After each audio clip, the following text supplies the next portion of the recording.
De l'économie. Et ce matin, Nicolas, vous recevez Maxime Lombardini, le directeur général d'Iliad. Bonjour Maxime Lombardini. Bonjour. Le patronat regrette le départ d'Emmanuel Macron de Bercy. Est-ce aussi votre cas en tant que chef d'entreprise ?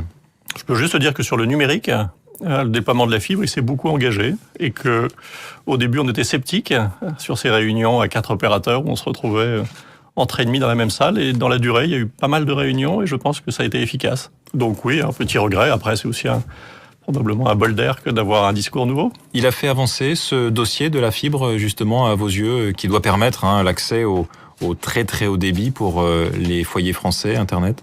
La fibre, c'est vraiment un projet de long terme, donc les effets, on les voit dans la durée. Mais oui, il a fait en tout cas converger des choses qui étaient peut-être un peu lentes à avancer.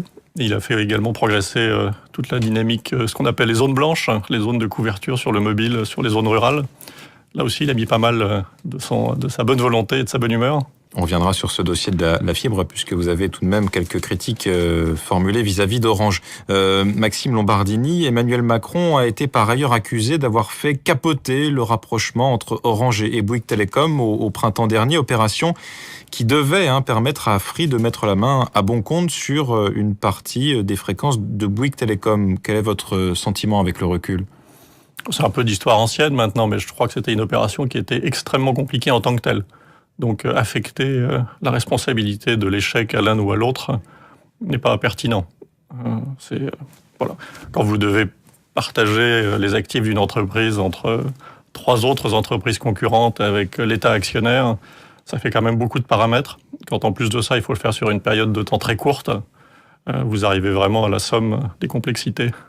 Vous vous dites avec le recul, c'est quand même dommage, ça aurait été une occasion formidable de booster l'activité, la présence de Free, notamment dans la téléphonie mobile en France.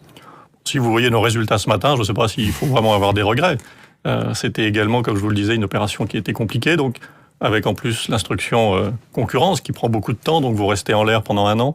Il y avait des aspects positifs, renforcer notre portefeuille de fréquences, etc., mais également toute une série de complexités qui font qu'on n'a pas de regrets particuliers. Iliad, maison mère de Free, qui publie ce matin, vous le disiez, les résultats pour le premier semestre 2016. On est à plus de 12 millions d'abonnés mobiles désormais, fin juin, c'est ça ? Oui, 17,4% de part de marché en 4 ans et demi. On est leader sur le recrutement depuis notre lancement. Ça fait 18 trimestres de suite que nous sommes l'opérateur qui gagnons le plus d'abonnés. Environ 200 000 abonnés recrutés net par trimestre. Sur le dernier trimestre, et 400 000 sur le semestre, avec des aspects très positifs, c'est-à-dire qu'on a une migration de nos abonnés vers la 4G qui est massive. Vous savez qu'on a commencé sur, souvenez-vous, des forfaits de 2 € par exemple. On disait, mais bon, est-ce que c'est vraiment du business ça ? Et on voit ces abonnés qui migrent aujourd'hui vers la 4G, et avec des consommations 4G qui sont énormes. On est l'un des opérateurs avec le réseau 4G le plus utilisé par abonné. Chacun de nos abonnés 4G consomme en moyenne 3,9 gigaoctets. Je ne sais pas si ça vous parle, mais c'est vraiment beaucoup, beaucoup, beaucoup. Et c'est en croissance forte. Qu'est-ce qu'on consomme via son smartphone en 4G ? Des vidéos essentiellement ? Alors ça, je ne fais pas l'inventaire des consommations de nos abonnés, mais il y a un petit peu de tout, je pense.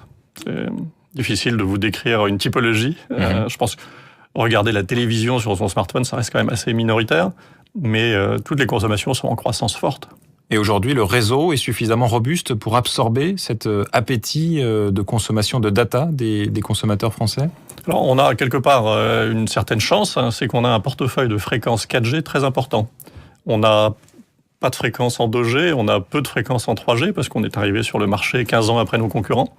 Mais on a en 4G un portefeuille très riche, pratiquement l'équivalent de celui de nos concurrents, avec encore aujourd'hui un peu moins d'abonnés quand même. Donc oui, on a de la bande passante et on est en train en plus de déployer rapidement des nouveaux sites pour être autonome et d'autre part d'installer les nouvelles fréquences qu'on a pu acheter récemment. Donc le réseau est très solide et d'ailleurs vous le voyez sur un certain nombre de mesures, on délivre souvent les débits les plus élevés en 4G, à la fois parce qu'on a beaucoup de fréquences et pas encore trop d'abonnés sur le réseau, et d'autre part parce qu'on a, c'est un peu technique, mais ce qu'on appelle la collecte. C'est-à-dire que les sites mobiles, c'est bien, mais il faut aussi tout le lien qui les ramène au réseau. Il faut que ce lien soit costaud pour faire passer le débit. Et nous, on fait cette collecte en fibre. Donc on a un réseau qui est très solide et très prometteur en 4G. La rentrée, Maxime Lombardini, c'est un moment propice pour de nombreux consommateurs pour changer de fournisseur, que ce soit téléphonie mobile ou pour Internet. Il y a des promos monstres, notamment Free, qui solde sa box Crystal, celle de l'ancienne génération, à moins de 2 € par mois pendant 1 an. Comment on peut être rentable avec de tels tarifs ? Alors on le fait depuis un moment, on le fait pas pour l'ensemble du marché, on le fait simplement de manière très temporaire, quelques jours de temps en temps, sans prévenir, en utilisant un de nos partenaires qui est vente privée. Donc c'est pas quelque chose où on brade notre produit sur l'ensemble du marché. Ça, on ne l'a jamais fait. Chez Free, depuis l'origine, vous ne trouvez pas de promotion. On ne fait pas de mois gratuits, on ne fait pas les 12 premiers mois moins chers. Le produit, il est à son prix, il a sa valeur. Après, de temps en temps, on fait des ventes flash. Et là-dessus, on a une économie, vous l'avez rappelé, c'est avec un ancien modèle de box. Et puis la réalité, c'est qu'après 12 mois à 2 €, beaucoup de nos abonnés restent et passent au tarif normal. Et après, dans la durée, un abonné fidèle va rester chez nous 7, 8, 9 ans. Et là, vous avez une économie sans aucun problème. Enfin, c'est des ventes qu'on fait de cette manière-là depuis plusieurs années, donc faites-nous confiance. Et vous le voyez dans les chiffres, la rentabilité de l'entreprise augmente, le niveau de marge augmente. Donc c'est qu'on ne fait pas des choses folles. On avait craint, les autorités avaient craint au moment de la fusion ou du rapprochement Orange-Bouygues Telecom que les prix ne remontent dans la téléphonie mobile notamment, puisque jusqu'à présent Free avait servi d'aiguillon pour les faire baisser ces tarifs de manière assez considérable, ce qui avait réduit les marges de vos concurrents. Où est-ce qu'on en est aujourd'hui de cette guerre des prix ? Est-ce qu'il y a une stabilisation finalement, une sorte de paix des braves ? Il y a un petit peu deux effets différents, ou deux phénomènes différents. Il y en a un que vous avez évoqué, c'est qu'il y a des promotions. Et puis il y en a un autre, c'est que tous nos concurrents, pratiquement, ont augmenté leur prix. On est le dernier opérateur à ne pas facturer en supplément 3 € par mois pour la box.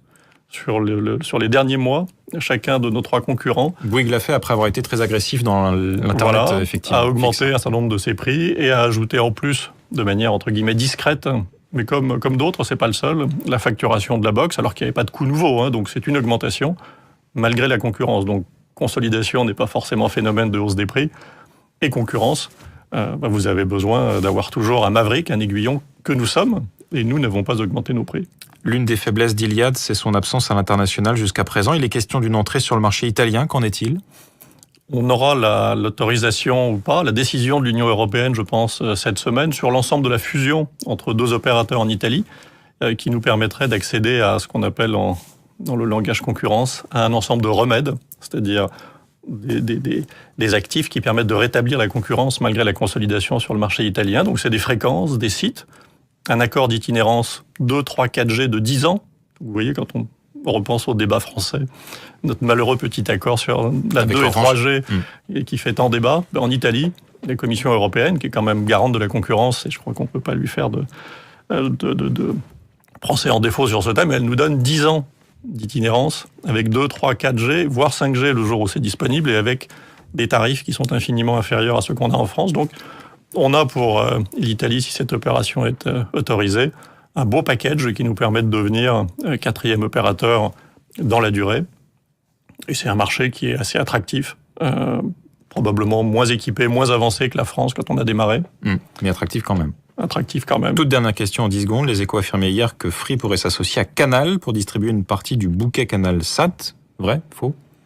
On a une tradition qui est de jamais annoncer nos offres avant qu'elles soient disponibles pour nos abonnés. Donc je suis désolé de ne pas pouvoir vous apporter de réponse. C'était ma dernière question. Merci Maxime Lombardini d'avoir été ce matin l'invité de Radio Classique. Merci à vous. Maxime Lombardini, l'invité